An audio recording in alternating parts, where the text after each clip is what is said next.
예, 안녕하세요. 곰돌이입니다. 자, 오늘은, 저번 시간에 제가 2017년 수능까지 다 봤고, 오늘부터는 모의평가를 한번 보도록 할게요. 그래서 사실 모의평가를 문제를 바탕으로 해서 수능의 난이도가, 이쯤 되겠다라고 보통 가늠을 이제 짓는 시험이 바로 모평이 되겠는데요. 저는 오히려 수능 문제부터를 먼저 봐서 그런지, 수능 문제보다는 사실 모평이 좀 더 어렵게 느껴졌고, 또 수능에서 다뤄졌던 내용과 별도로 또 개별적으로 또 연구를 해야 했던 그런 내용들도 가끔 문제로 출제된 적도 있더라고요. 그래서 제가 지금 2017년, 2018년 그 학년도 그 모평을 지금 다 다루려고 하는데, 아마 오늘부터 하는 이 모평 방송은 그 이전에 수능에서 다뤘던 내용들하고 이제 중복이 되면은 간단하게 오답만 체크하고 바로 좀 빠르게 넘어가려고 하거든요. 사실 우리 그렇게 해도 되잖아요, 이제는. 네. 그렇게 이걸 하나하나 또 다 다룰 정도로 한국사가 어려운 영역이 아니라고 제가 거듭 말씀을 드리고 있기 때문에 조금 우리가 편하게 기출 방송을 또 할 수 있지 않을까 싶어서 이제 기획을 한번 해봤습니다. 그래서 2018년 9월 모평을 한번 시작해 보도록 하겠습니다. 자, 먼저 1번 문제인데요. 가시대의 생활 모습으로 옳은 것은 이라 나와 있는데요. 보시면 지금 구석기 다음에 청동기 사이에 있는 이 시대를 이야기하고 있거든요. 요거는 지금 신석기 시대에 대한 내용을 지금 담고 있어요. 그래서 정착생활 시작하고 있고요. 농경을 뭐 했다고 했죠? 시작했다라고 되어 있지. 그래서 이 시대 사람들의 생활 모습을 영상으로 만나보세요. 자, 이걸 지금 보면 뭐죠? 목축을 하고 있죠. 그 다음에 이 사람 뭐 하고 있어요? 어로 생활을 하고 있어요. 그죠? 고기 잡고 있고 이렇게 먹고 있죠. 그죠? 그 다음에 이 사람은 지금 농사를 짓고 있죠. 예, 농사를 짓고 있고, 그 다음에 지금 이 사람이 가지고 있는 것이 뭐예요? 빗살무늬 톡이죠.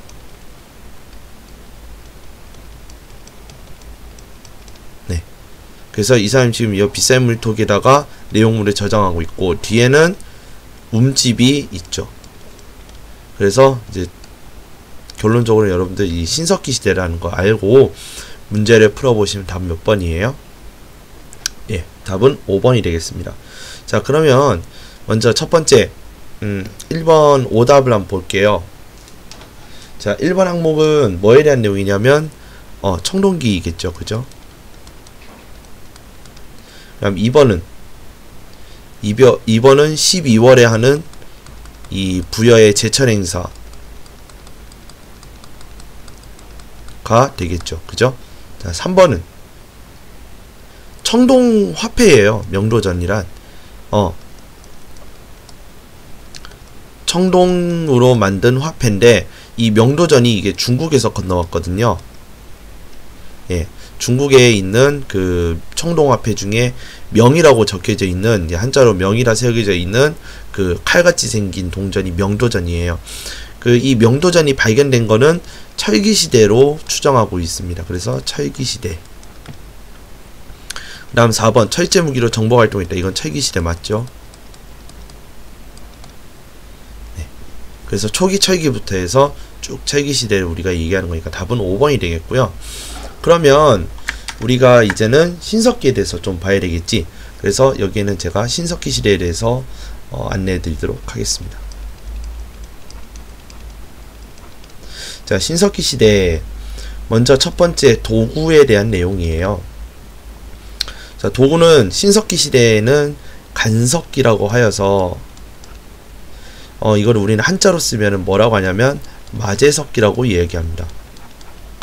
갈다란 뜻이에요, 이게. 자, 니은. 참고로 이런 간석기의 대표적인 도구로는 무엇이냐면 갈판, 그 다음에 뭐 갈돌, 그 다음에 가락바퀴, 뼈바늘, 그 다음에 돌낫 등등이 있고요. 자, 요런 것들이 있는데, 자, 요런 것들 보시면 지금 이름마다 여러분들이 느껴지는 감상이 어떠냐면 전부 다 목적이 있어요. 무슨 말이냐면 이 갈판은 갈기 위해 만들고 갈돌 뭐 하기 위해, 가락바퀴는 여기다가 뭐 옷을 만들기 위해서 실을 뽑는 도구란 말이야. 그냥 그거 외에는 이 도구를 쓸 수가 없다라는 의미죠. 그러니까 목적이 있는 그 용도가 있어요. 정확하게 용도가 존재하는 그런 도구들이 만들어진다라는 거야. 그리고 뼈바늘, 돌낙 같은 것들은 뭐예요? 많이 갈아야 되잖아. 그러다 보니까 날이 좀 서 있죠. 즉 정교하다라고 우리가 볼 수가 있죠. 정교한 도구의 성질을 가지고 있습니다. 자, 그래서 도구에 대해서 알아봤고, 다음은 생활에 대해서 보도록 하겠습니다. 자, 먼저 구석기 시대하고 크게 달라진 점이 없는 부분은 먼저 사냥과 채집을 했어요. 당연히 사냥과 채집은 버릴 수가 없어요. 여전히 이 신석기 시대 사람들의 메인 생활은 사냥과 채집이고요. 여기에 어로 생활이라고 해서 쉽게 얘기하면 우리가 어업 생활을 했다라고 우리가 볼 수 있겠습니다. 자, 그래서 어업 생활을 했고, 여기에 더해서 신석기 시대 때 무엇이 시작되냐면 농경 생활과 목축 생활이 시작이 되어요. 그래서 요 농경과 목축업이 시작되는 이것을 우리는 뭐라고 하냐면 신석기 혁명이라고도 이야기를 합니다. 됐나요? 네. 자, 그러면 이 내용을 가지고 우리 한번 또 진행 한번 해볼게요. 먼저 어로 생활했다라고 하는 거는 아까 뭐라고 했어요? 어업 활동을 했다는 거니까 근처에 물이 있어야 되겠지, 그죠? 그러면 물고기가 살만한 곳이 어디겠어요? 강가나 강이나 바다겠죠, 그죠? 즉 이 사람들이 당시에 강과 바다를 띈 곳, 이제 강가, 바닷가, 이제 이런 데서 살았겠죠, 그죠? 그 다음에 농경이란 걸 하게 되면은, 농사라는 걸 짓게 되면은 그 잡곡이나 뭐 이런 곡식들이 나오잖아요, 그죠? 근데 내가 우연히 이렇게 그 잡곡 이런 것들을 먹다가 이걸 심어봤단 말이지. 그런데 그 자리에 뽀로록 하고 뭐가 심겨져서 올라오더라는 거예요. 맞아요? 그러다 보니까 이걸 통해서 이 사람들이 농경이라는 걸 발견하고 나선 이 농경을 자기 집 앞에다가 이제 하기 시작하는 거죠. 그러다 보니까 이제 먹으면 남아요. 그 남는 걸 어떻게 하느냐? 톡에다가 담아요. 그죠? 그래서 톡이라는 것이 등장하게 돼요. 자, 그랬을 때 우리가 이 당시에 사람들이 강과 바다에서 지내면서 토기를 사용했다. 이것을 증명할 수 있는 도구가 등장했는데, 이 도구를 우리 뭐라고 하냐면 이게 빗살무늬 톡이에요. 자, 생긴 건 요렇게 생겼죠, 그죠? 바닥이 없죠.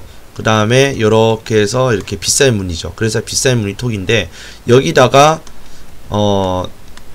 남은 곡식을 저장을 했다라는 거죠. 그래서 다음날에로 꺼내서 먹고 할 수 있게 이렇게 그릇을 만들었다라는 말이 되는 것이죠. 그 외에도 이제 신석기 시대에는 다양한 토기가 이제 사용이 되는데요. 이 토기 사용 중에 또 대표적인 것들이 또 무엇이냐면 덧무늬 토기와 그 다음에 이른 민무늬 토기가 있어요. 이거는 바닥이 있어요. 그런데 빗살무늬 토기는 바닥이 없거든요. 그렇기 때문에 바닥이 없다라고 하는 말은 뭐냐면 단단한 땅에다가 이 토기를 내려놓을 필요가 없다라는 뜻이에요. 즉 이렇게 땅이 이렇게 물렀기 때문에 여기다가 이렇게 박아서 이렇게 담을 수가 있다라는 뜻이 되는 거거든요. 그러니까 세울 수가 있다라는 거예요. 땅에다가 이렇게 푹 박으면 세울 수 있기 때문에 바닥이 필요 없었던 거예요. 이해되셨죠? 그래서 빗살무늬 토기, 덧무늬 토기, 이른 민무늬 토기, 이런 것들을 사용하게 되는 것이죠.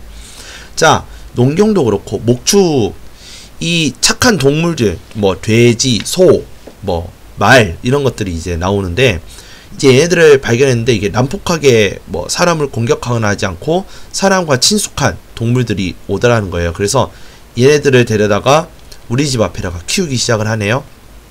그래서 울타리를 세워놓고 얘네들한테 음식 같은 것들을 주면서 어느 정도 자랐다 싶으면 얘를 잡아먹고, 또 그 새끼들이 또 새끼를 칠 거 아니야, 맞죠? 그러면 또 그 어미들을 잡아먹고, 그런 식으로 우리가 굳이 사냥이라는 거를, 사냥에 목숨을 걸지 않아도 얘네들을 통해서 식량을 얻을 수가 있게 되는 것이죠. 즉 이 농경과 목축이 시작을 하면서 이 초기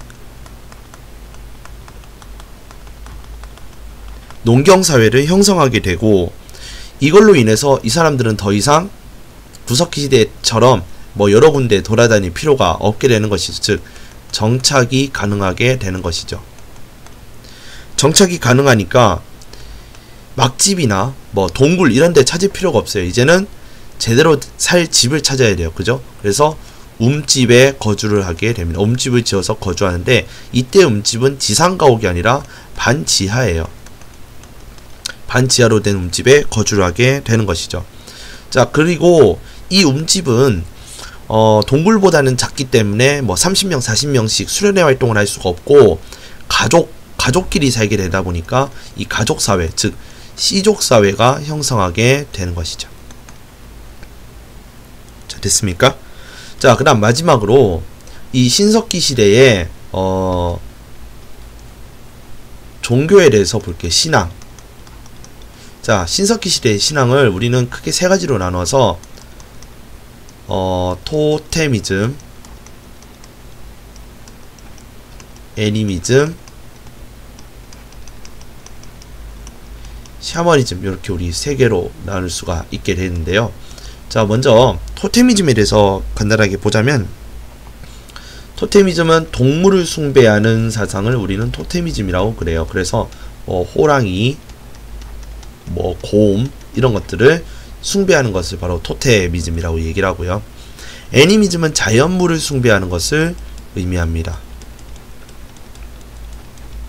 그래서 애니미즘은 해, 달, 물 이런 것들을 숭배하는 것을 우리는 애니미즘이라고 합니다. 마지막 샤머니즘은 뭐냐면, 사람과 신의 사이에서 이제 중재하는 사람이 신의 메시지를 전달하는 이제 그런 것을 우리 샤머니즘이라는데, 이걸 우리는 뭐라고 하냐면 무당이라고 그래요. 즉 무당을 통해서 신의 메시지를 전달받는 이제 그러한 신앙을 우리는 샤머니즘이라고 이야기를 합니다. 자, 그래서 신석기 시대에 대한 설명이 끝났고요. 다음 2번 문제에 대해서 한번 보도록 하겠습니다. 자, 2번 문제입니다. 가각국가에 대한 설명으로 옳은 것은, 자, 볼게요. 석촌동 돌무지무덤 이런 게 있고요. 무령왕릉이 나와 있어요. 그죠? 그 다음에 정림사지 5층 석탑 나와 있죠. 자, 무령왕 하니까 무령왕이 생각이 나죠. 그죠? 이 무령왕은 나라가 어디예요? 백제죠. 근데 우리 지도로 보면은 굳이 이런 것들을 보지 않아도 이미 여기에서 답이 다 나왔어요. 한성을 고구려한테 뺏기고 나서 웅진으로 천도를 하게 되죠. 그죠? 네. 웅진으로 천도를 하게 되고, 자, 웅진으로 천도해서, 즉 지금의 공주로 천도한 다음에 사비로 이제 다시 한번 천도를 하게 되는데, 이 나라는 바로 백제가 되죠. 그러면 백제에 대한 설명으로 옳은 것을 찾으면 되겠죠. 자, 삼국을 통일하 했다는 뭐죠? 예, 신라입니다. 마한을 정복하였다. 사실 이게 답이죠. 과거제도를 시행하였다. 한국사에서 과거제를 처음으로 시행한 나라는 고려가 되겠습니다. 그 다음 4번 광개토 대학 능비를 건립하였다. 자, 이건 고구려인데 고구려에 장수왕이 건립을 하였죠. 그죠? 네. 그 다음 5번 교육기관으로 성균관을 두었다. 자, 요거는 조금 중의적인 의미를 지니게 되는데요. 교육기관으로서 성균관을 둔 거는 고려시대에도 있고요, 조선시대에도 있어요. 조선시대에는 처음부터 성균관이었고, 고려시대에는 국자감에서 고려 말기에 성균관이라는 이름으로 바뀌게 돼요. 그래서 사실 성균관에 뭐 교육기관을 두었다라고 할 것 같으면은 좀 우리가 이중적인 의미를 가지고 있습니다. 자, 그래서 답은 2번이 되겠습니다. 자, 참고로 지금 요 내용들 있죠. 요 마한을 정복하였다라는 내용 있잖아. 이거는 물론 이제 백제에 대한 내용인데 정확하게 얘기하면 마한을 정복한 사람은 언제냐면 근초고왕 시절이에요. 근초고왕 시절이고 이 근초고왕 때는 4세기 후반대의 일입니다. 이걸 좀 알아주시면 좋겠어요. 자, 다음 3번 가에 들어갈 내용으로 가장 적절한 것은 입니다. 자, 대조영이 세운 나라래요. 사실 여기까지만 보면 우리가 이미 발해라는 걸 알고 있죠. 그죠? 상경성 당문물의 수용, 그죠? 그 다음에 일본에 보낸 외교 문서 고구려 계승의식. 자, 그래서 1, 2번까지만 봐도 이미 발해라는 거를 다 찾아냈었을 거라 생각을 합니다. 자, 그래서 먼저 1번 볼게요. 자, 삼별초와 대몽항쟁, 이거는 고려 후기의 상황이고 그 고려의 대몽 항쟁기에 대한 내용이 되겠습니다. 자, 그래서 1번은 아니고요. 2번 광해군과 중립외교 정책, 이거는 조선 후기의 상황이죠. 이것도 아닙니다. 그죠? 자, 병란도와 국제무역의 번성, 이거는 고려시대죠. 그죠? 이것도 아니고요. 고려시대 경제에 대한 내용, 무역에 대한 내용이니까. 병자호란과 북벌운동의 추진, 자, 요거는 조선 후기가 되겠죠. 조선 후기 인조시대에 있었던 내용이니까 틀렸고 답은 5번이 되겠습니다. 자, 5번은 발해 왕들 중에서 문왕에 대한 내용이 되겠습니다. 자, 그래서 답은 5번. 자, 4번입니다. 자, 다음 명령을 내린 왕이 업적으로 옳은 것은 입니다. 과인은, 자, 과인이라고 얘기했으니까 일단 나는 이 사람은 황제가 아닌 상태예요. 호복을 벗었고 변발을 풀었다. 자, 호복을 벗고 변발을 풀었다라는 거는 몽골의 풍습을 뭐하겠다 하지 않겠다. 그래서 원이 쇠퇴해가는 지금 맞죠? 몽골족이 세운 나라가 원나라죠. 옛 땅을 되찾고자 하겠다. 즉 뭐 도독부 같은 것들을 전부 다 없애도록 하겠다. 특히 쌍성총관부 지역 하면은 쌍성총관부 지역이 어디냐면은 어디 봅시다. 쌍성총관부 지역이 촬영 이북이에요. 촬영 이북이고 고려 땅을 기준으로 했을 때는 동북부 지역이 되겠습니다. 탈환하도록 가라. 자, 공격을 해서 탈환해라 이런 말이죠. 그럼 지금 이 사람의 이름은 뭐가 되는 거예요? 공민왕이 되는 것이죠. 고려 말 공민왕 시절을 얘기하고 있는 것입니다. 즉 그럼 공민왕의 업적에 대해서 물어보는 거네요. 자, 먼저 사군육진을 개척하였다. 이건 언제입니까? 세종대왕의 일이죠. 이거는 조선 전기 세종대왕의 업적입니다. 그죠? 두 번째, 경국대전을 편찬하였다. 자, 이것도 역시 조선 전기인데요. 자, 조선 전기에는 두 명의 왕이 경국대전과 관련이 있어요. 만들라고 시켜서 시작을 한 거는 세조 때의 일이고요. 자, 이것이 완성이 되는 시점은 언제냐면 성종 때의 일입니다. 그죠? 3번도 2번도 아니죠. 자, 3번 천리장성을 축조하였다. 자, 이것도 사실 굉장히 이중적인 내용이에요. 고구려 때에 만들어진 성 이름도 천리장성이고요. 고려 때 만들어진 성 이름도 역시 천리장성이 되겠습니다. 그래서 고구려 때 만들어진 천리장성은 연개소문이 만들었던 천리장성이 바로 고구려의 천리장성이고요. 고려가 만든 것은 고려장성이라 하여서 고려장성이라고 따로 불리우는 편인데요. 거란의 침입을 막고 나서 만들어진 것이 바로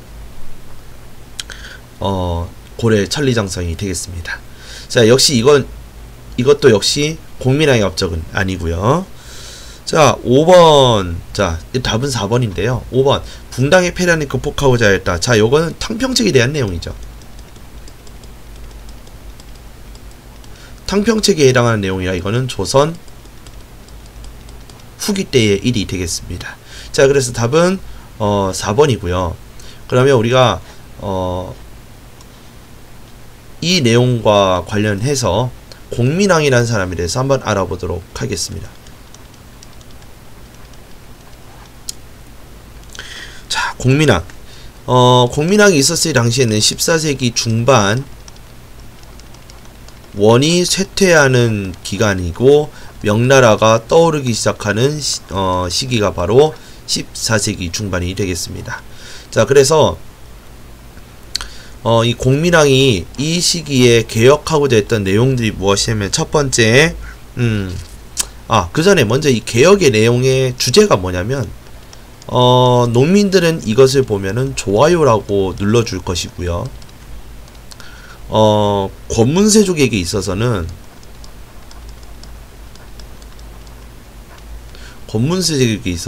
싫어요 라고 찍어줬을 법한 내용들입니다. 첫 번째, 관제와 복식을 부활해요. 자, 관제, 복식을 회복합니다.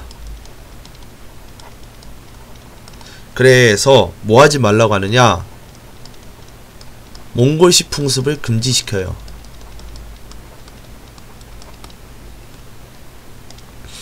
두 번째, 친원 세력을 제거합니다.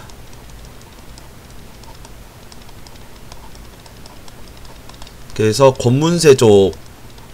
권문세족을 제거하는데 특히 기철 일당을 전부 제거를 합니다. 기철이 누구냐면 기황후의 오빠라고 합니다. 자, 이 사람이 바로 기철이에요.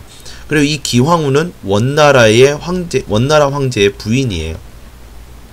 그렇기 때문에 이제 원의 그 세력에 기대서 횡포를 부리고 있던 기철과 권문세족들을 제거하기 시작을 합니다.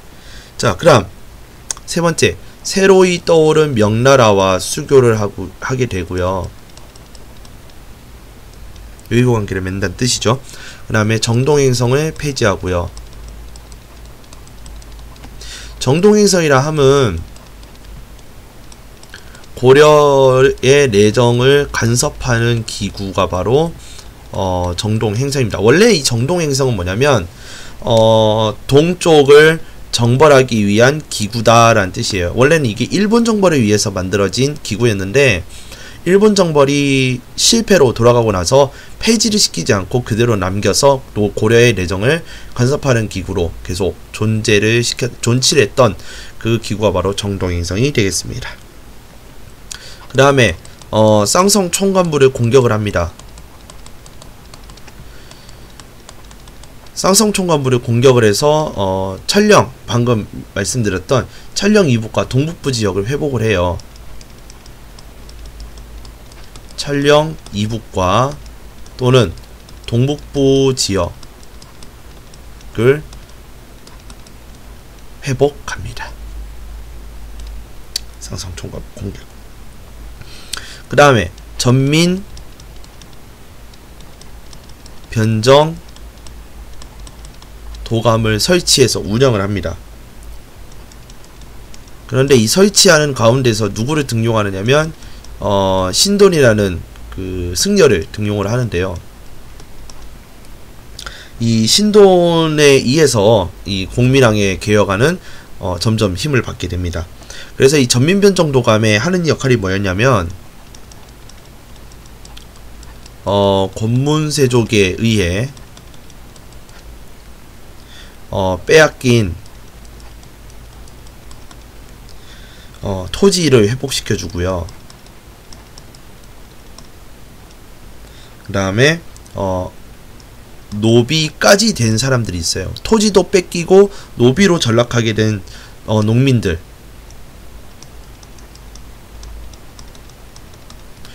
전락한 농민도 이들의 신분을 회복시켜 주게 돼요.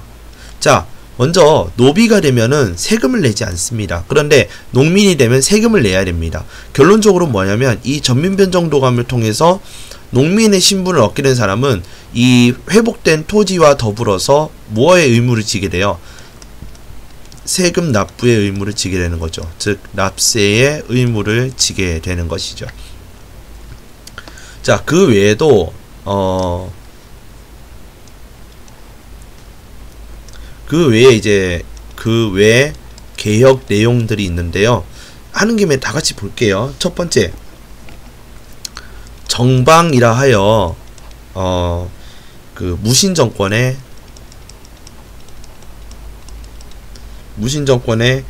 그 핵심 기구였던 것이 남아 있었어요.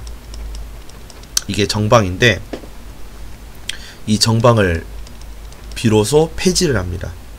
자, 그래서 정방에서 그 왕보다 더 그 막강한 권력을 행사하고 있었어요. 누구에 의해서 그러고 있었냐면, 사실 이게 무신정권의 핵심 기구였던 정방이었는데 무신정권이 이미 그 전에 몽골의 침입으로 해서 완전히 무너지게 되고, 이 자리를 대신한 사람들이 바로 권문세족들이 이 정방에 들어와서 통치를 하게 되는 것이죠. 그러다 보니까 왕을 무시하고 자기네들끼리 권력 남용을 하면서 정방에서 여러가지 논의들을 하게 되더라는 겁니다. 그러면서 다시 왕권을 강화하게 되지요. 자, 두 번째입니다. 그 다음에 국자감, 즉 국가 최고 교육기관의 이름을 성균관으로 고칩니다. 그래서 성균관으로 개편을 하고요. 그럼 여기서 성균관으로 바뀌면서 무엇을 하느냐? 유학교육을 강화하고,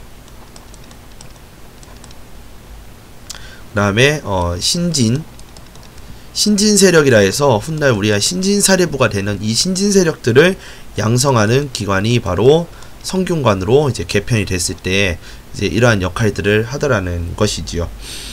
그렇지만 그의 최후는 굉장히 비참했습니다. 먼저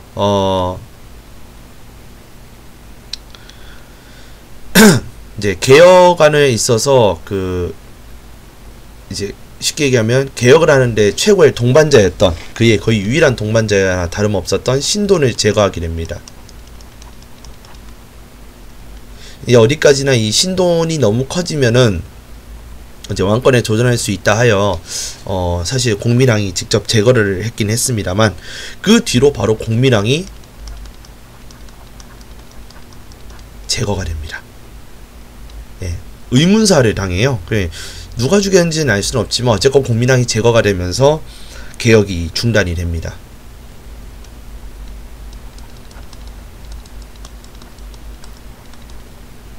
자, 그토록 권문세족들을 괴롭혔던 공민왕이 제거가 되니까 권문세족이 어떻게 되겠습니까? 다시 한번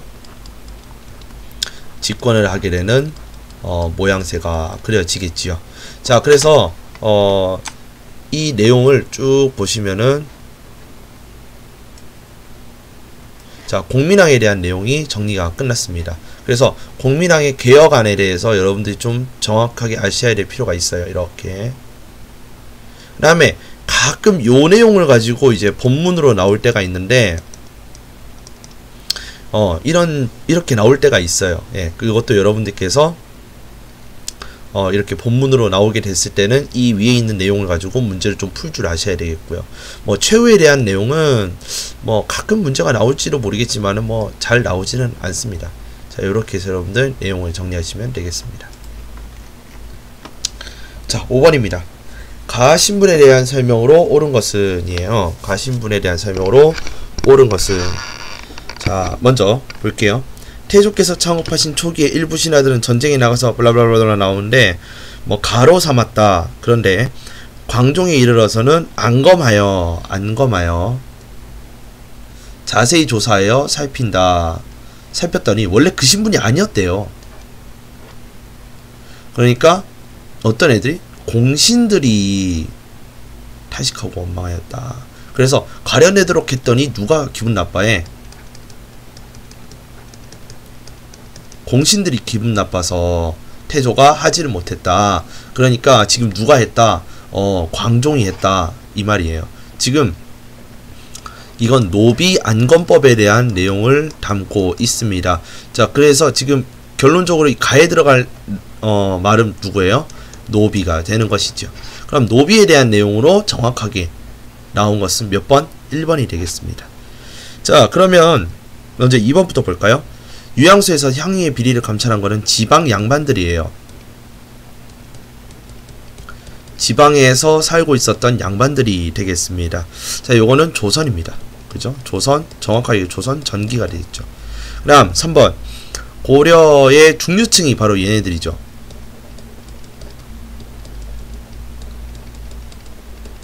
중류층이죠. 그래서 뭐 서리, 향리, 그 다음에 뭐 하급 장교, 이런 애들이 바로 고려의 중류층이 되는 것이지요. 자, 4번. 자, 개경에 거주하며 이런 혜택을 누린 거는 사실 상류층이죠, 오히려. 그래서 정확하게 얘기하면 문벌 귀족이 되겠습니다. 이거는 이제 고려 중기가 되겠네요.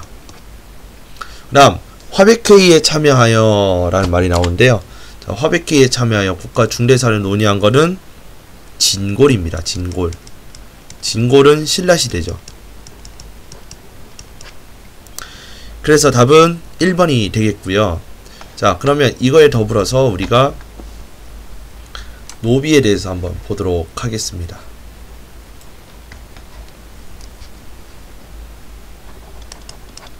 자, 노비, 즉 천민 이라고 하는데요. 먼저 첫 번째, 이 노비에는 공노비란 개념이 있고 사노비란 개념이 있어요. 공노비는 국가에 소속되어 있는 노비가 바로 공노비가 되겠고요. 사노비는 사적으로 노비가 된 사람. 그래서 너! 내 노비가 되어라 하면서 돈을 주고 노비가 된 사람들도 이런 사노비에 속하게 되는 거지요.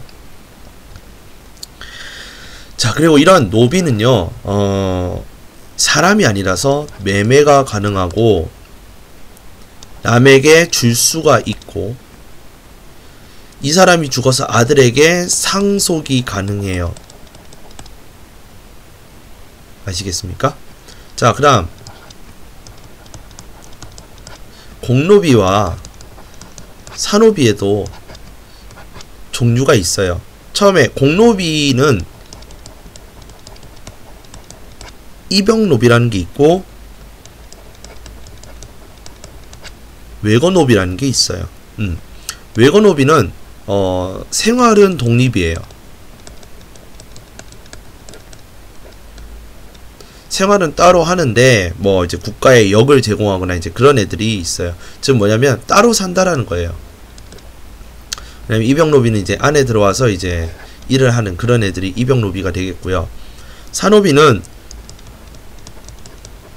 솔거노비라는 게 있고 역시 여기에도 외거노비가 있어요. 외거노비는 역시 밖에서 사는 거예요. 밖에서 살아가면서 그때그때마다 들어와서 이제 주인님을 이제 섬기는 이제 그런 것들을 하는 거고요.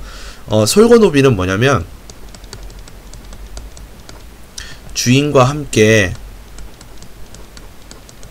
사는 노비를 우리는 솔거노비라고 합니다. 그래서 뭐 왜 집에서 아침마다 막 이렇게 빗자루질 하고 있는 애들 있잖아요. 그런 애들은 보통 자기 주인과 함께 살고 있는 그런 산노비라고 보시면 되겠습니다. 자, 그래서 천민의 특징은 뭐에 대해서 보면 되냐? 매매, 증여, 상속이 가능하다. 그 다음에 공노비와 사노비로 나누어져 있다.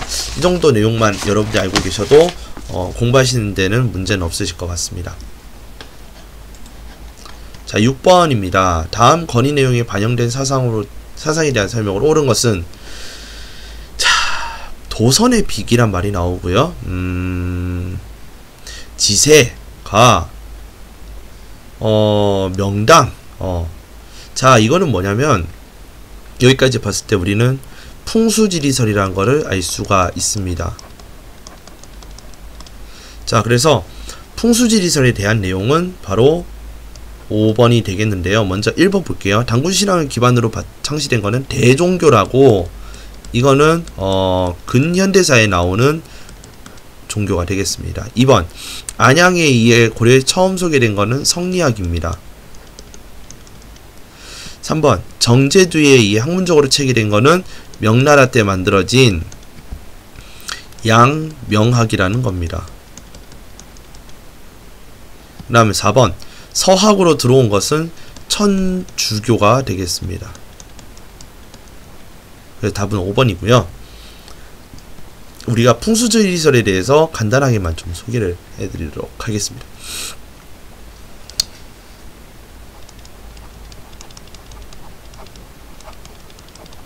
풍수지리설입니다. 자, 첫 번째,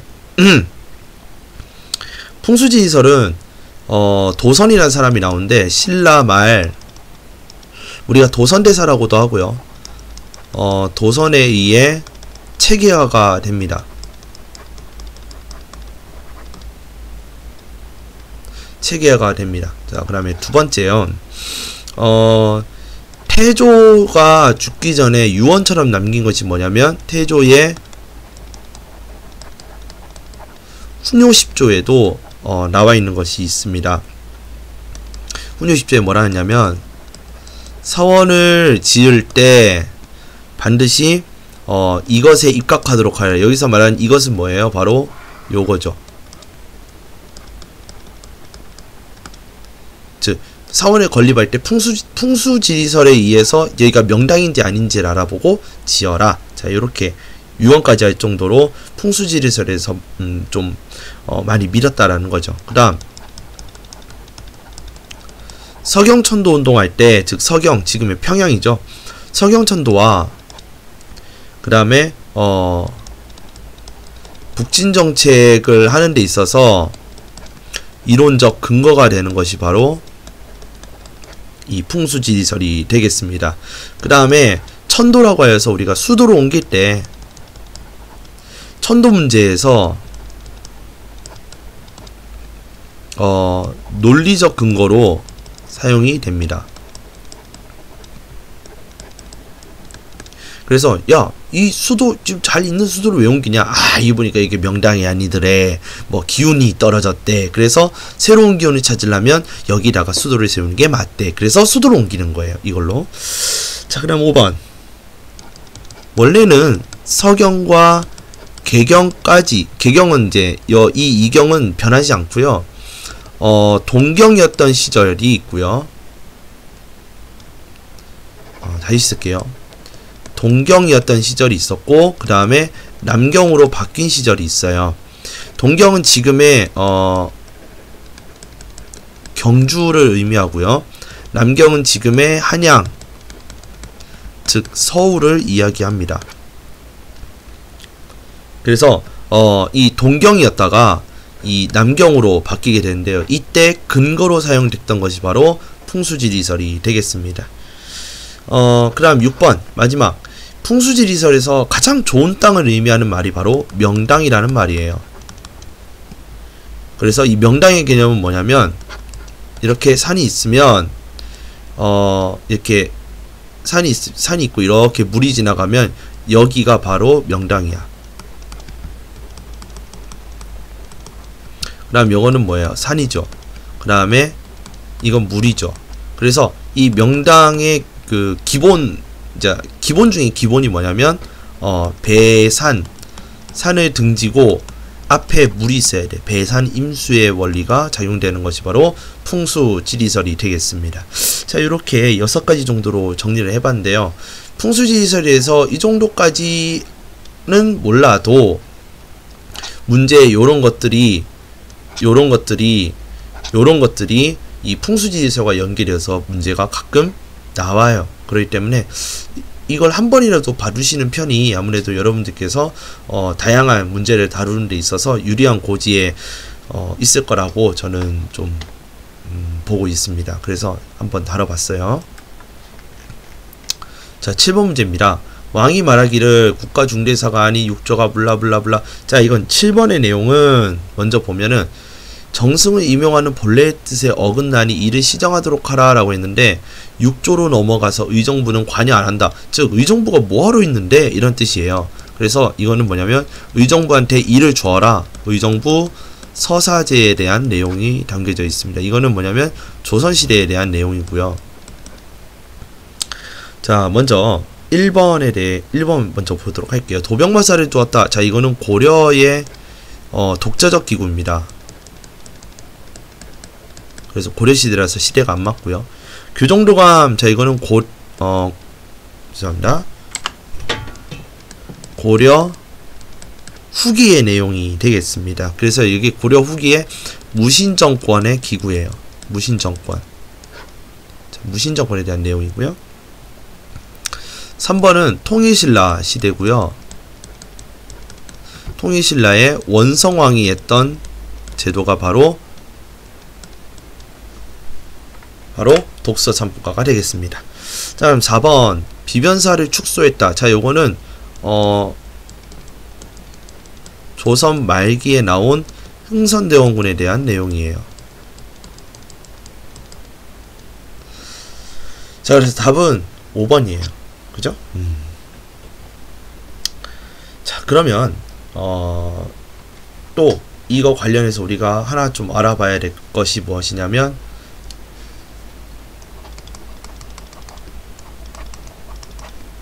조선시대 이제 업무를 어떻게 받냐라는 거야. 그래서 조선시대에 육조 직계제와 의정부 서사제에 대해서 비교하는 내용을 한번 해보도록 하겠습니다. 자, 육조 직계에서도 왕과 의정부와 육조가 있고요. 의정부 서사제에서도 왕과 의정부와 육조가 있는데, 먼저 육조직계제부터 얘기를 할게요. 육조직계제는 의정부를 거치지 않고 육조가 직접 왕한테 바로 다이렉트로 서류를 올려요. 그럼 장계를 올리면 왕은 그걸 검토해서 육조로 바로 돌려보내는 거예요. 사실상 이 의정부가 하는 일이 없이 가만히 있는 거죠. 그죠?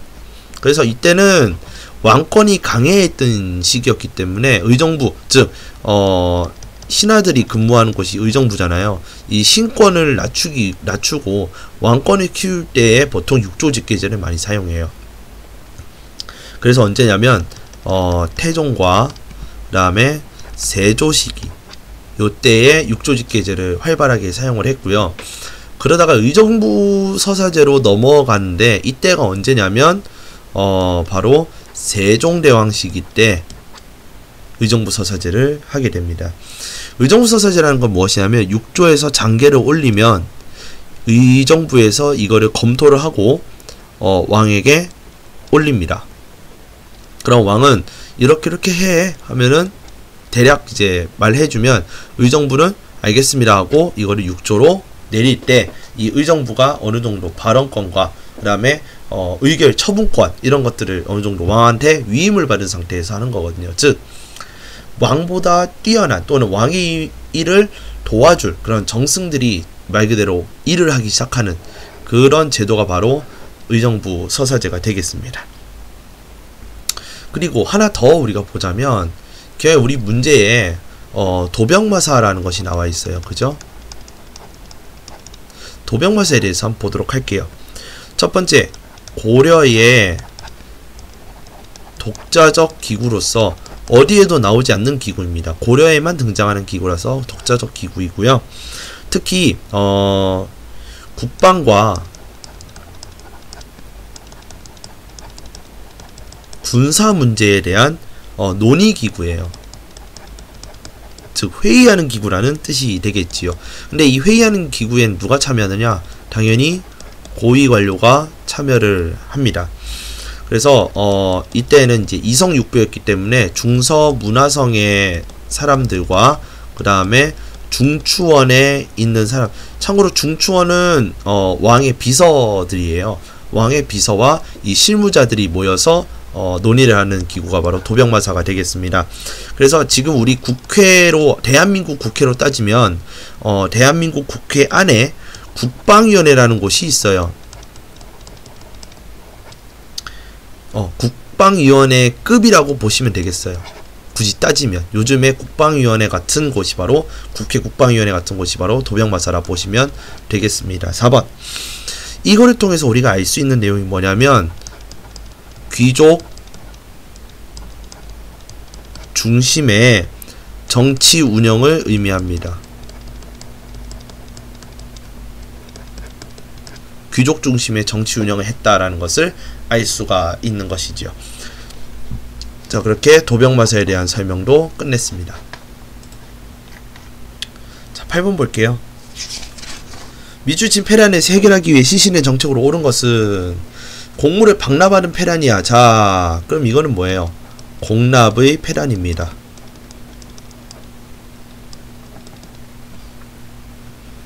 뭐 조정에서 퇴짜를 놓게 하고 자신들의 물건으로 납부하게 하고 그러니까 10배의 이득을 취하게 하고 백성들의 핏땀을 짜내는 것입니다. 그래서 나온 것이 대동법이 되는 겁니다. 됐죠?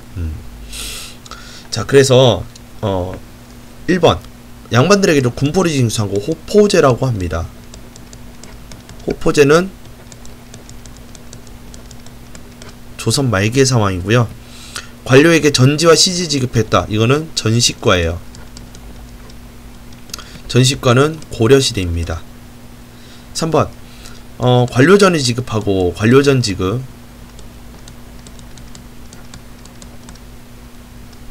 그 다음에 노급 폐지 요거는 통일신라의 신문왕이 되겠습니다. 다음 토산물 대신에 쌀 배등을 징수했다. 이게 답이죠. 4번이죠. 다음 지주에게 결작으로 1개월당 쌀 2두를 부과했다. 요건 결작이라고 해가지고요.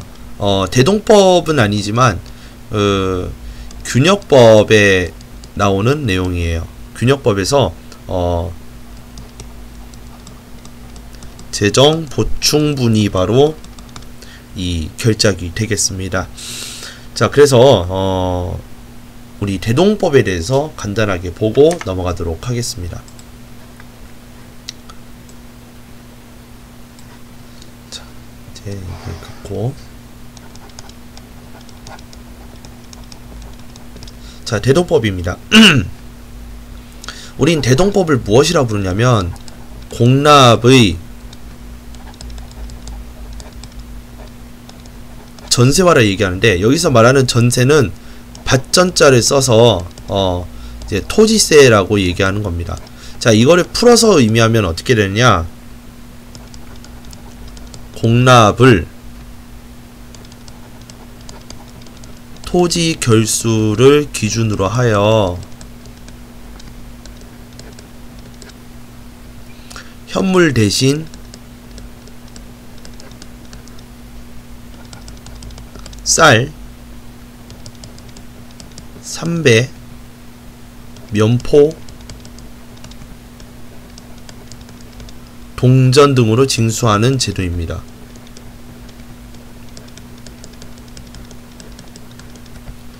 즉 그 말은 무엇이냐면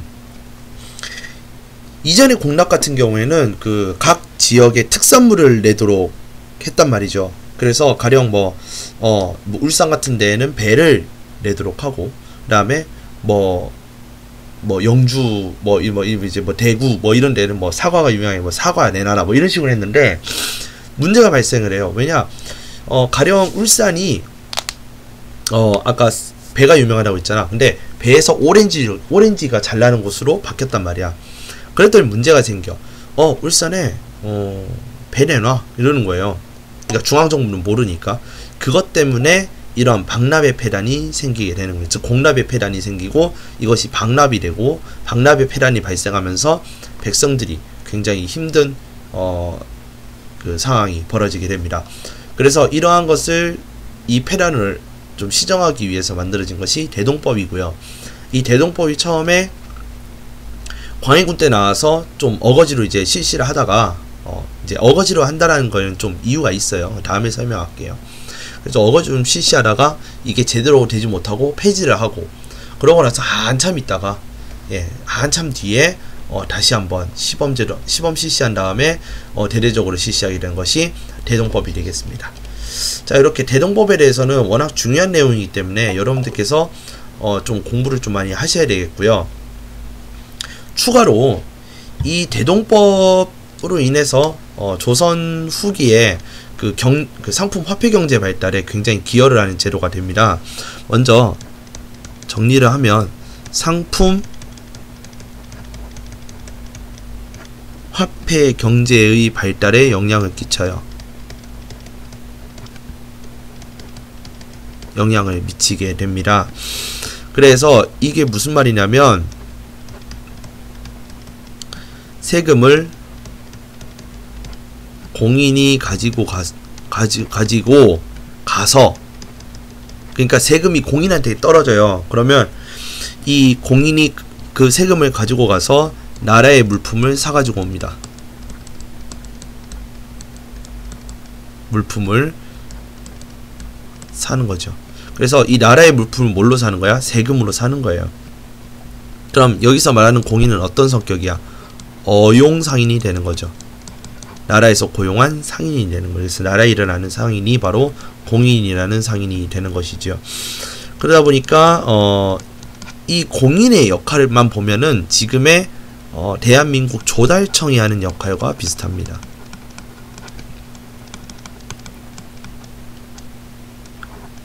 그렇더라는 거죠. 결국 이러한 공인이 나라의 물품을 많이 사게 된다라는 거는 수공업도 발전하고요. 그 다음에 상업도 발전하게 되는 거죠. 그래서 상공업이 전체적으로 발전하게 되는 그러한 결과가 가져오는 것이 대동법의 영향입니다. 자, 이렇게 우리가 정리를 하면은 대동법에 대해서 완전하게 학습이 끝났고요. 이제 바로 이제 9번으로 넘어가도록 하겠습니다. 자, 미추친 이 왕의 업적으로 옳은 것은 이에요.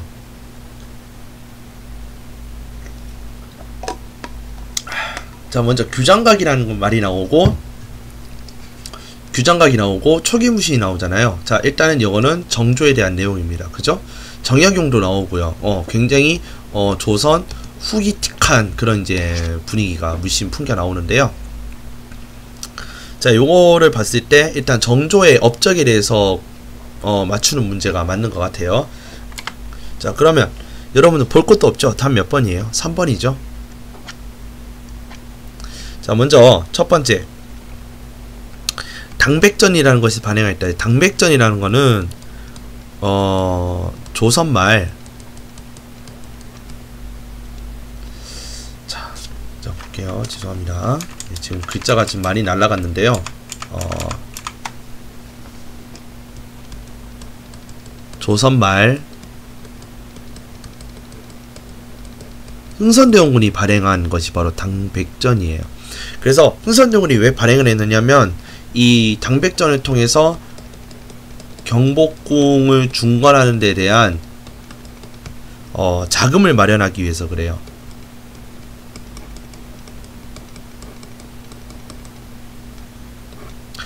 경복궁 중건에 필요한 자금을 마련하기 위해서 당백전을 발행하게 되었는데요. 문제는 이 당백전 발행이 안 좋은 결과로 끝나게 되는 것이죠. 자, 동북구성은 자, 고려시대의 윤관이라는 사람에 의해서 이제 만들어지는 것인데, 고려 윤관에 의해서 이제 개척이 되었어요. 개척이 되었죠. 특히 이 개척을 하는 데 있어서 많은 역할을 했던 것이 바로 별무반이 되는 것이죠. 그죠? 자, 이렇게 볼 수가 있겠죠. 그죠? 네. 자, 4번 볼게요. 사신관제도, 자, 고려 태조가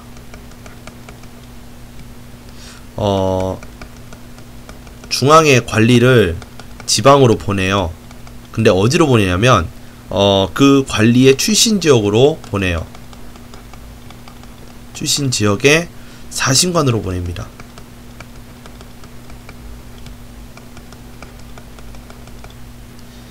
네, 그래서 그곳을 통제하도록 하는 거예요. 누구를 통제하느냐면 지방 세력을 뭐하도록? 견제하도록 중앙의 관리를 그 출신 지역으로 보내는 거예요. 그게 사신관 제도입니다.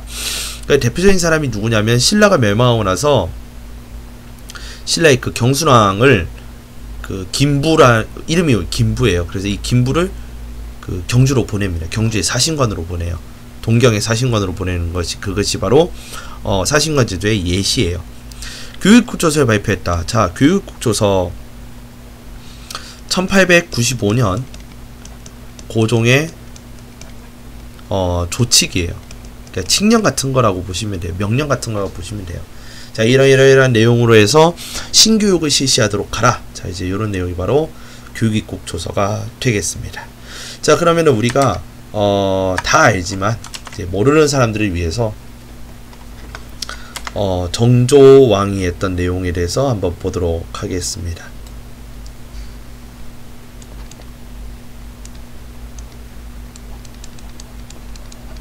정조입니다. 자, 정조는 첫 번째 탕평책을 실시한 왕이고요.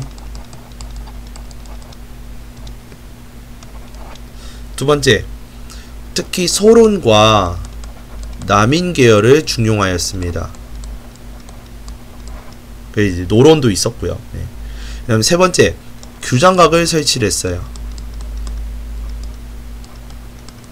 자, 참고로 소론과 남인이 그 노론에 비해서 굉장히 그 약한 세력이었기 때문에 노론을 견제하고자 소론과 남인을 대거 등용을 하게 된 것이죠. 그 다음에 서얼차별을 완화합니다. 완화하면서 이제 우리에게 익숙한 이 실학자들이 등장합니다. 유득공과 박제가가 바로 이들이지요. 그러니까 이들이 이제 활약을 할 수 있도록 서얼차별을 완화했다라는 겁니다. 다섯 번째, 장용령을 설치하는데 이 장용령은 사실상 왕의 친위대 역할을 합니다. 자, 여섯 번째, 그 다음에 대전통편이라는 법전을 완성을 해요. 대전통편을 편찬합니다. 자, 일곱 번째, 이게 중요하긴 해요. 시전상인의 금난정권을 폐지합니다. 그런데 여기에 하나의 말이 더 들어가야 돼요. 육의전 제외.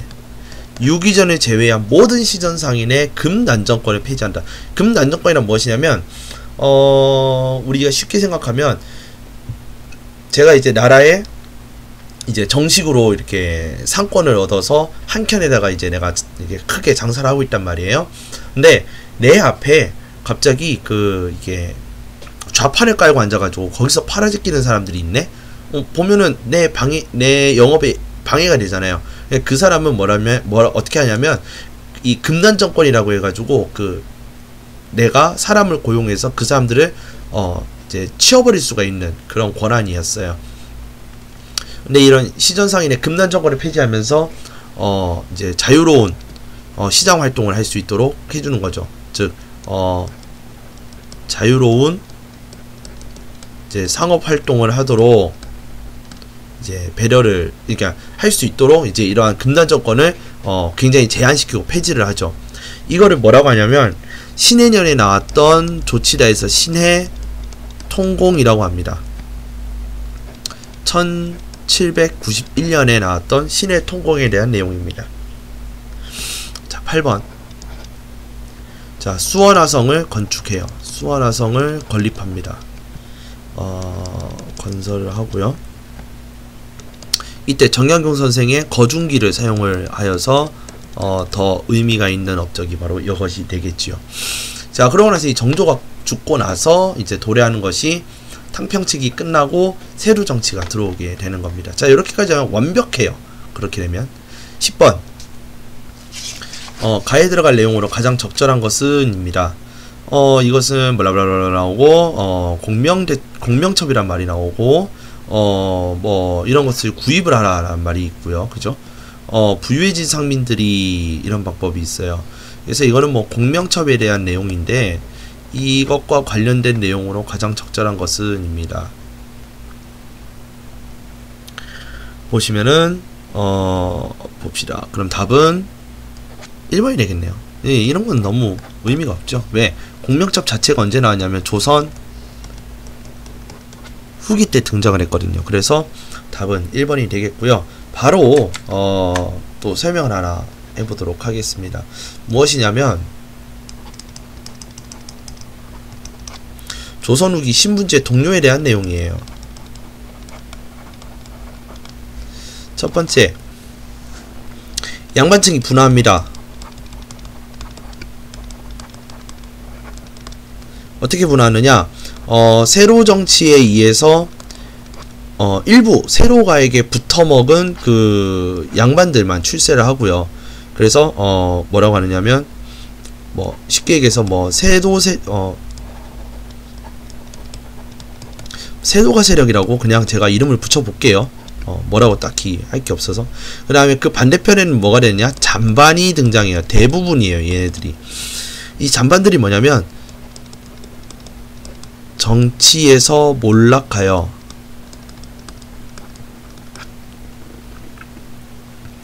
농민과 같은 생활을 면치 못하는 거예요.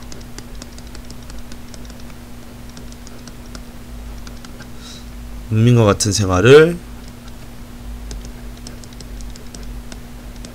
하게 된 양반계층. 이것을 우리는 잔반이라고 그래요. 그래서 세로가에게 이제 돈을 주지 않아서 또는 돈이 없어서 세로가를 통해서 이 등용이 되지 못한 이런 사람들이 잔반으로 전락을 하고 맙니다. 그래서 두 번째, 상민층에 있어서도 변화가 일어나게 되는데요. 자, 상민층은 먼저 요인이 어떻게 되냐면 농업과 상업이 발전을 해요. 그러면서 분홍과 이제 상인들이 이제 어마어마하게 이제 거대한 이제 세력으로 등장하게 되는 것이죠. 이들이 이제 출현하게 되는 것이죠. 출현과 이들이 또 성장을 하게 됩니다. 그래서 얘네들이 돈이 있잖아요. 그럼 이 돈을 가지고 어떻게 하려고 하느냐? 자신들이 양반이 되고자 하는 거예요. 그래서 합법적인 방법과 불법적인 방법이 두 가지가 있어요. 합법적인 방법은 납속을 하는 방법이 있고, 또 하나는 공명첩을 사서 해결하는 방법이 있고요. 그 다음에 불법적인 방법으로는 무엇이 있느냐면 호적을 위조하거나 족보를 이제 사서 이제 위조하는 거예요. 네, 요런 방법이 있고요. 자, 세 번째. 그래서 노비층에 있어서도, 즉 천민층에 있어서도 변화가 생겨요. 자, 노비층 같은 경우에는 전쟁에서 공을 세웠던 사람, 군공 있는 사람, 그 다음에 납속을 받아서 하거나 아니면은 도망가서 다른 지역에서 다른 신분으로 살아가는 그런 방법이 있어요. 그러다 보니 조선 전기에는 이렇게 양반, 중인, 상민, 천민, 양반, 중인, 상민, 천민 이랬는데 요 구조가 역삼각형으로 바뀌어요. 그래서 여기가 지배층이고 여기가 피지배층이 되는 그런 피지배층이 절대적으로 적어지잖아요. 그죠? 이로 인해서 국가 재정도 파탄 상태에 이루어져요. 국가 재정이 파탄나는 그런 결과를 초래하게 됩니다. 왜? 이 피지배층이 국가에 무엇을 납부해야 돼요? 세금을 납부해야 되지. 그러니까 세금을 납부해야 되는 사람이 적어진다라는 거는 나라가 돈을 벌어 못 벌어? 못 번다는 거잖아요. 그죠? 그래서 국가 재정이 악화가 됩니다. 자, 이렇게까지 우리가 보면은 완벽할 것 같아요. 자, 11번 내용입니다.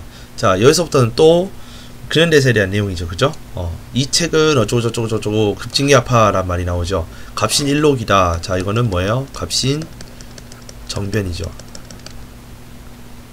그래서 첫 번째, 훈련도감 설치되는 계기, 이거는 임진왜란이에요. 자, 2번, 얘는 신미양요고요.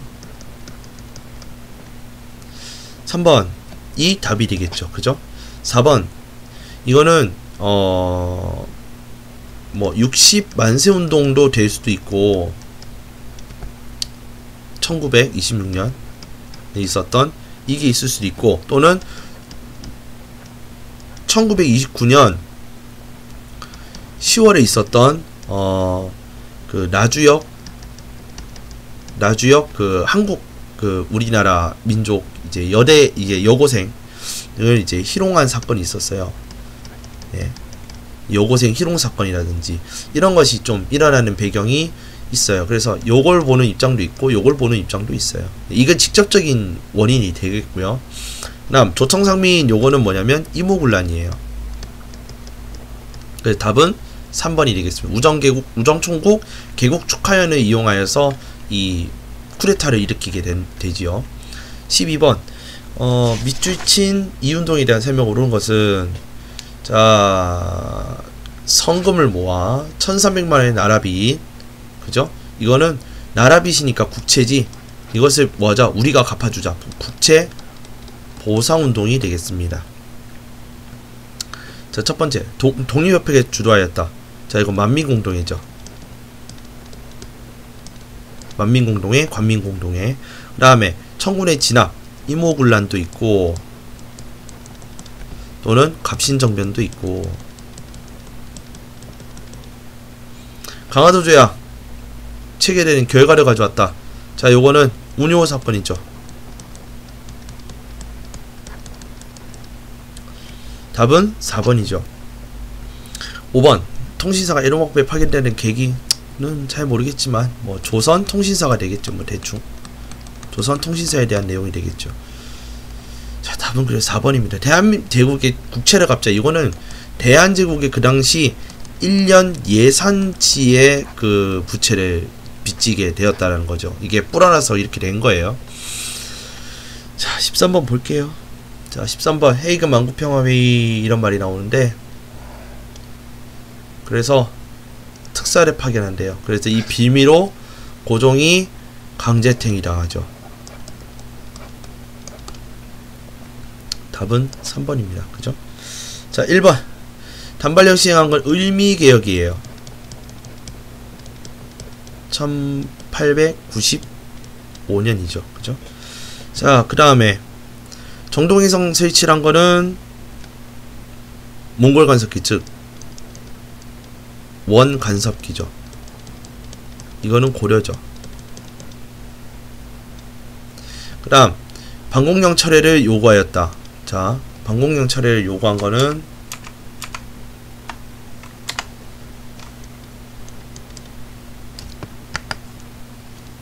자 미안합니다. 자 잠깐만요.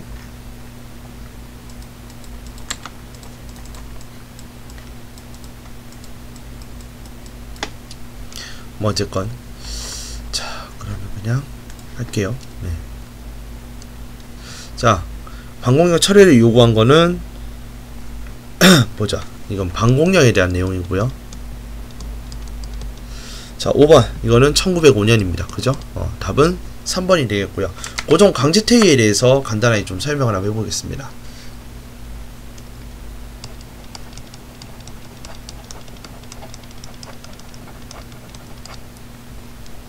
고종의 강제퇴위는 1907년이에요. 그래서 1905년에 을사늑약을 체결합니다. 그래서 이거를 헤이그에서 열렸던 만국평화회의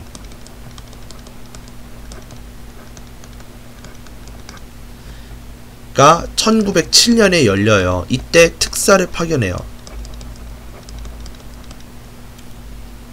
그때 이상설, 이위종, 이준 세 분의 열사를 특사로 파견을 하는데 일제의 방해와 그 다음에 열강의 무관심으로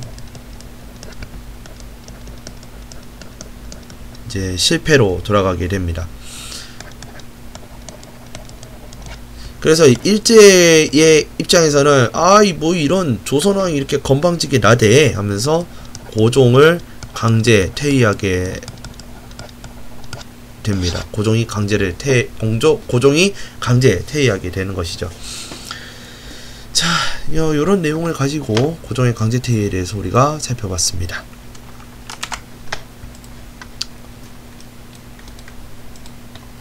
자, 14번 가해에 대한 설명으로 옳은 것은 입니다. 자, 요거는 한국 광복군에 대한 내용이에요. 한국 광복군에 대한 내용은 제가 예전에 한번 다뤄드렸던 기억이 있습니다. 그래서 바로 볼게요. 자, 답은 일단 1번이고요.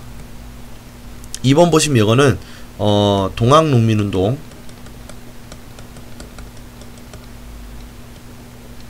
1차 봉기예요.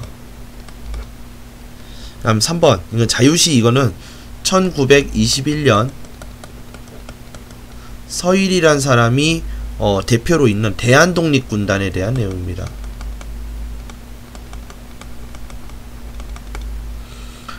자, 그럼 4번 이건 1866년 병인양요예요. 이거는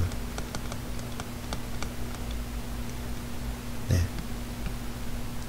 자, 그럼 5번 이거는 북로 군정서에 대한 내용이에요. 이제 대표적인 분이 김좌진 장군이고요. 네.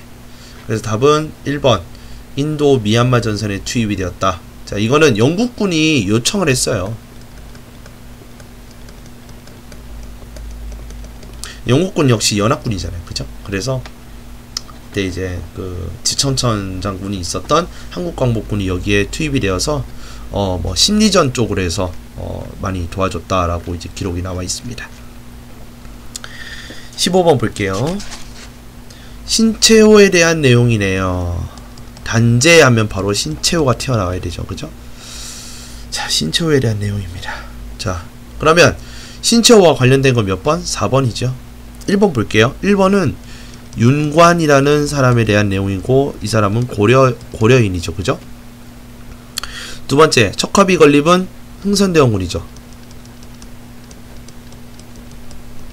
조선이죠. 조선 말. 자, 그 다음에 어린이날 방정환. 그죠? 5번 대동여지도 고산자 김정호죠.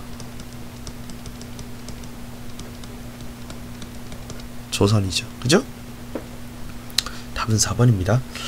자, 그러면 신채호 선생님에 대한 내용도 잠깐 좀 보도록 할게요. 자, 신채호 선생님에 대한 내용인데요. 첫 번째, 지금 제가 말씀드린 이 신채호에 대한 내용을 가지고 문제로도 만들어낼 수가 있어요. 수능에서. 그래서 한번 보도록 할게요. 우리 민족 고유의 난가사상이라는 것이 있었다.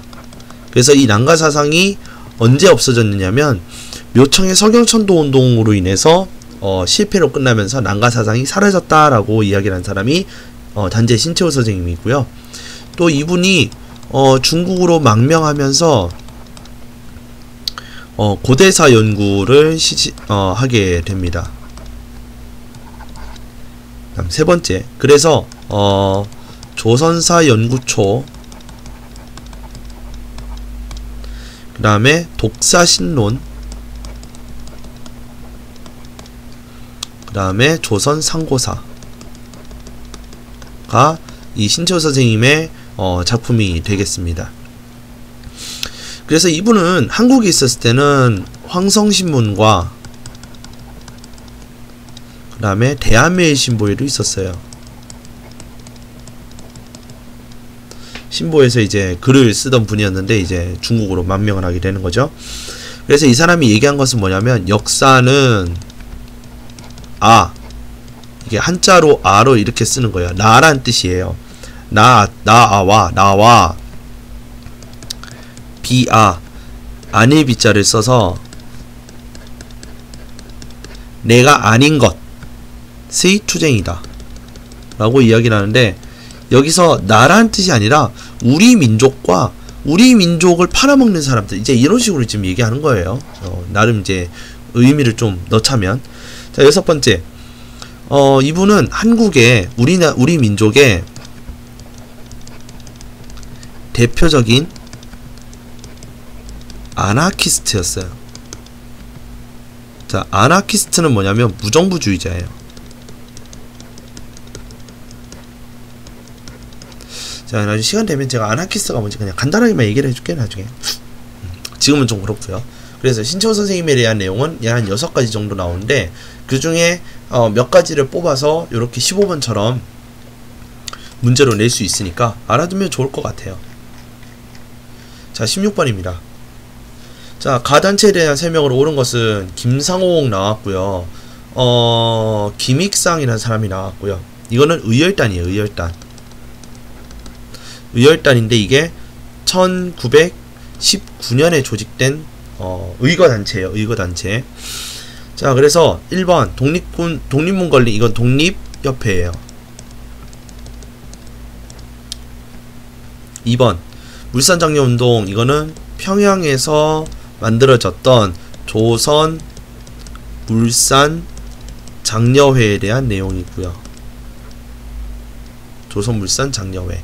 다음 3번, 이게 답이에요. 김원봉이라는 사람 중심으로 조직이 되었고요.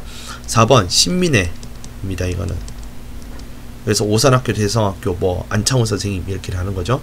5번 황무지 계엄권 철회시킨 거는 보안회예요. 보안회는 저번에 한번 나왔어요. 1904년에 만들어진 것이 보안회입니다. 그래서 우리가 의열단에 대해서 간단하게만 제가 좀 볼게요. 의열단 1번 여기서 바로 쓸게요. 1919년 김원봉이 조직을 해요.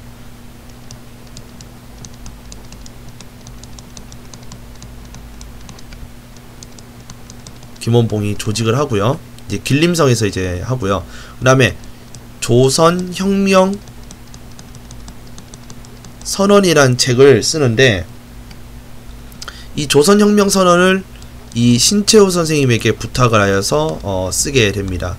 그래서 3번 이들이 하는 이 역할이 뭐냐면 식민 통치기관과 그 다음에 침략하는데 이제 그 뭐 앞장섰던 사람들 있죠. 원흉을 처단하는 역할을 했고요. 그리고 이 의열단의 인물들 중에 또 일부 인원들은 어디에 들어가냐면 황포, 이제 황푸라고 얘기를 하고 이제 황포 군관학교에 들어가요. 이게 중국 그 사관학교 같은 거거든요. 거기에 입교하여서 군사교육도 받고 그 다음에 군 간부로서도 이제 교육을 받는 이제 그런 단체가 바로 의열단이 되겠습니다. 자, 그래서 답은 3번이 되겠고요. 자, 이제 17번에 대해서 보겠습니다. 일본식 성명으로 고쳐라. 창씨개명이죠. 이거는 자, 한 줄만 봐도 우리는 알 수 있어요. 이제 1940년이죠. 그죠? 자, 먼저 집현전에 근무하는 관리 조선, 그죠? 그 다음 은병활구, 이거는 고려. 세 번째 한국 신민서사를 암송하는 거, 이게 3번이 답이죠. 4번 조선형평사. 자, 요거는 1920년입니다 1920년대 조선 형평사에서 한 조선 형평운동입니다. 이거는.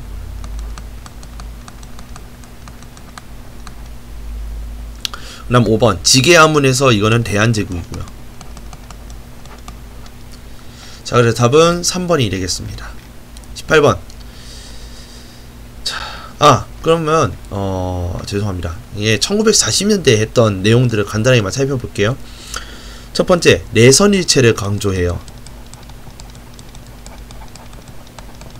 조선인과 일본인은 하나다. 자, 이렇게 하면서 한국 신민화를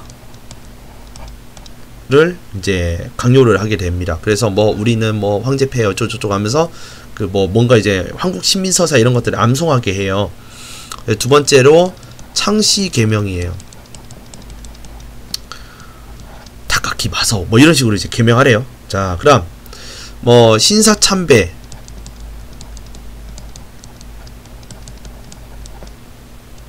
신사참배를 강요하고 황국 신민서사를 암기하도록 강요해요.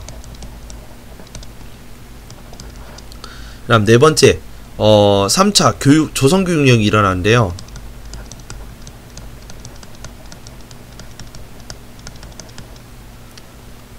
이때 그냥 그 중에 하나만 얘기할게요. 소학교라는 말을, 미안합니다. 글씨가 좀 날라갔네요. 이 소학교를 그 황제폐하, 그러니까 황제폐하래. 천황의 그 신민이다라는 의미에서 국민학교로 바뀌어요. 네, 지금 우리는 지금 초등학교라고 하잖아요. 그죠? 옛날에 국민학교였거든요.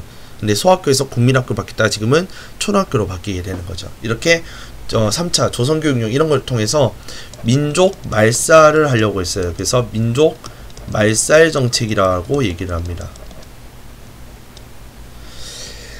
그래, 답은 3번입니다. 자, 18번.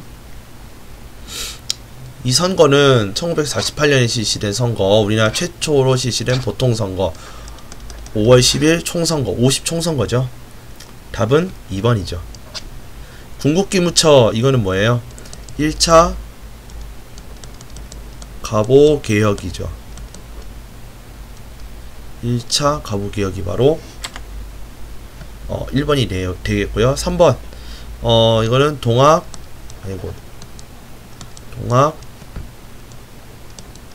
농민운동 내에 있었던 집강소에 대한 내용이 되겠습니다. 네.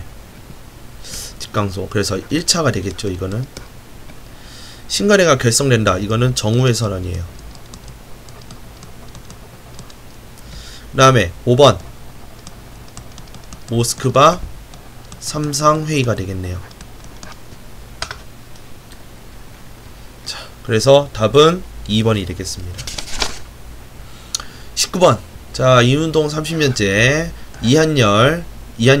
이한열이라는 사람, 그 다음에 호원철폐 독재타도, 그죠? 이거는 60 민주항쟁이죠.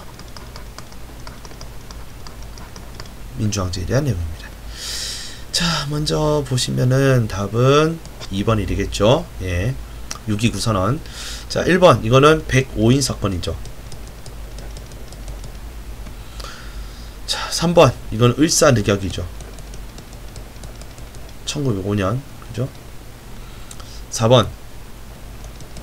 위정 척사 운동이죠. 그죠? 그래서 그 중에서 외양 일체론에 대한 내용이 되겠습니다. 자, 5번. 이건 4.19죠. 답은 2번입니다. 다 했던 내용이라서 그냥 이렇게 넘어가는 거예요.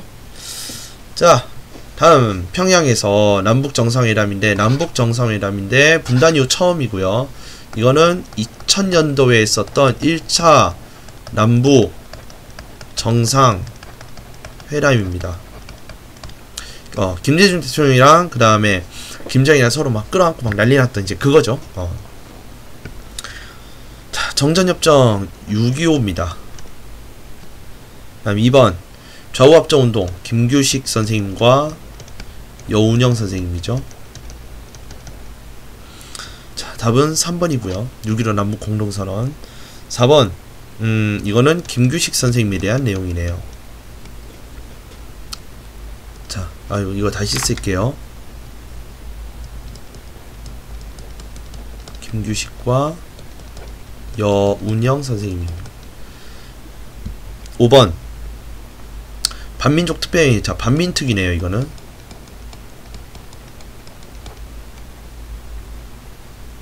자, 이거는 재헌국회입니다.